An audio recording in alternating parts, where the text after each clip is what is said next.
Sa mga magsasakang nasasakupa ng NIA UPRIS Division 5, muli po naming ipinababatid ang tungkol sa Agri-Puhunan at Pantawid Program. Ito po ay ang pagpapautang ng DBP ayon sa atas ng ating Pangulong Bongbong Marcos at sa pakikipag-ugnayan ng iba't ibang ahensya ng gobyerno tulad ng National Irrigation Administration o NIA, Department of Agriculture at sa pakikipagtulungan ng ating mga opisyales ng Irrigators Association o samahang magpapatubig.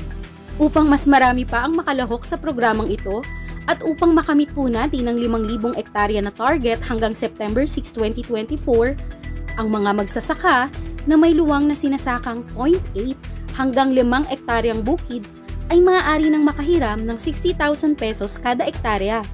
Para sa mga karagdagan at mas detalyado pang mga impormasyon tungkol sa programang ito,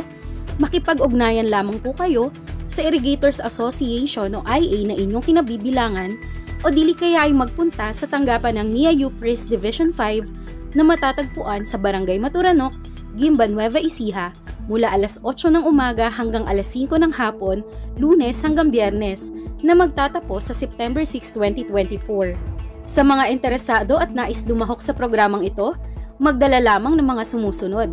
isang valid ID, 2x2 picture, proof of billing tulad ng electric bill, water bill o lumang resibo ng irrigation service fee, RSBSA at IMC card kung mayroon, at certification mula sa barangay captain o BARC chairman. Maraming salamat!